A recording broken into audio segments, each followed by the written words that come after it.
याद करिए, एक तरफ भामाशाह और महाराणा प्रताप,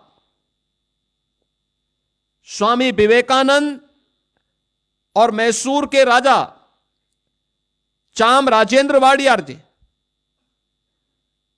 डॉक्टर भीमराव अंबेडकर और सयाजीराव गायकवाड़ बड़ोदरा के महाराजा और केतड़ी राजस्थान के महाराजा अजीत सिंह जी। आप मुझे बताइए, कहां इसमें जाति भेद है? कहां पे भेद है? ये वोट बैंक के लिए लोग कब तक और कितना बांटेंगे देश को?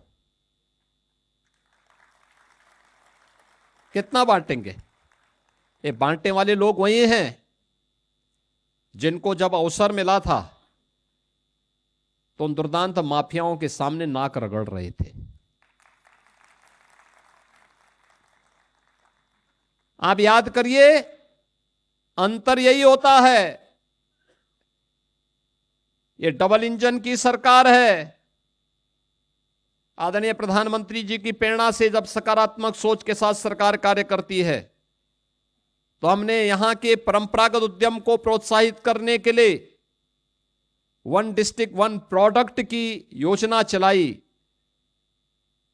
करोड़ों लोगों को रोजगार मिला, व्यापारियों को अपने प्रोडक्ट को एक प्लेटफॉर्म प्राप्त हुआ और वो एक्सपोर्ट का एक नया केंद्र बन गया। लेकिन इस जाति के नाम पर बांटने वाले लोगों ने माफियाओं के सामने सत्ता को गिरवी रख दिया था और इन्होंने वन डिस्ट्रिक्ट वन माफिया देकर के प्रदेश की कानून व्यवस्था को पूरी तरह सत्यानाश करके रख दिया था। ये वही लोग हैं, आज भी ये लोग घूमते हैं, क्योंकि पहले तो नौकरी के नाम पे वसूली करते थे। आज जब वसूली का धंधा बंद हो गया, गुर्गों की दुकानों को बंद करा दिया गया, अब ये लोग जाति के नाम पर बांटने का काम कर रहे हैं। जगह जगह जाकर के जगह जगह जा रहे हैं। मैं तो बार बार इस बात को कहता हूं कि बटोगे तो कटोगे।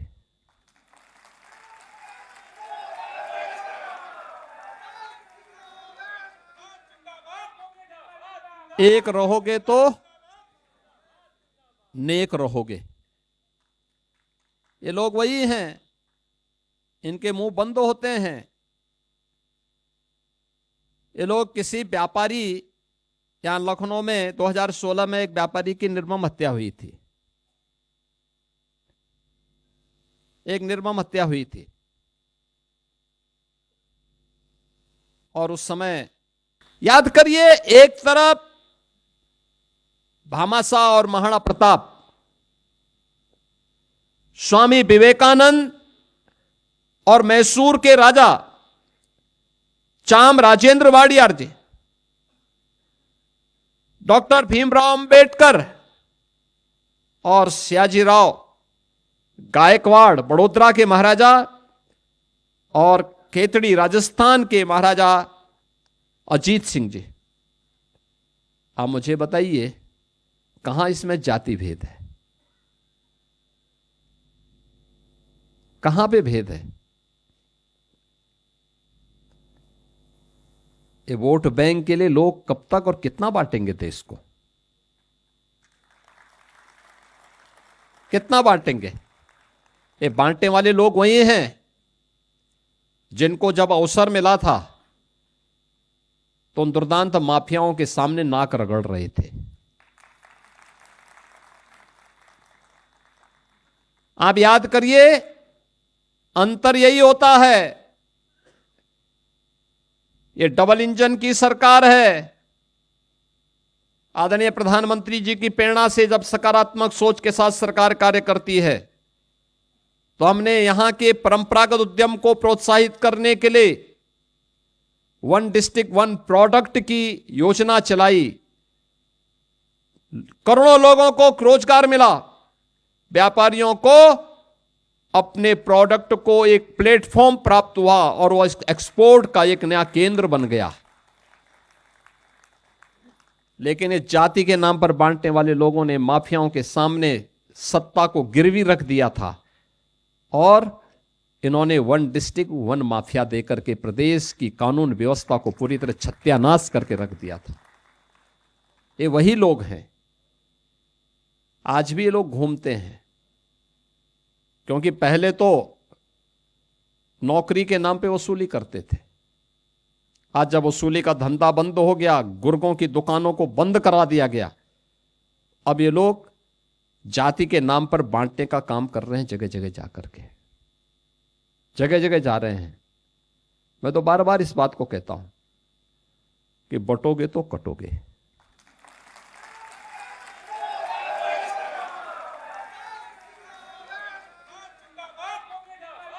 एक रहोगे तो नेक रहोगे। याद रखना, धन की तीन ही गति होती है, या तो दान करो, वो आपको यशस्वी बनाएगा, स्वयं भोग करो, कुछ देर के लिए चलने लायक बनाएगा, बाद में शुगर से ग्रसित कर देगा।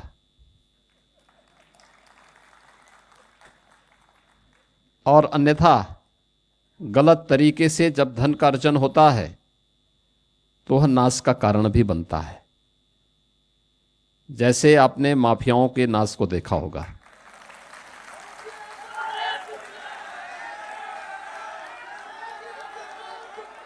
तो दानम, भोगम और नासम, ये धन की तीन गति है। दान देश, काल और पात्र को देख करके, हमारे पूर्वजों ने, भारतीय मनीषा ने दान के लिए भी कुछ बातें कही, जिसके बारे में श्रीमद् भगवत गीता में उसके बारे में छोटा सा एक उद्धरण खन्ना जी ने भी यहां पे प्रस्तुत किया। वह सात्विक हो, देश के लिए, धर्म के लिए, लोक कल्याण के लिए, गरीब कल्याण के लिए दिया जाने वाला दान हमेशा सार्थक होता है और व्यक्ति को, पीढ़ी को यशस्वी बनाता है।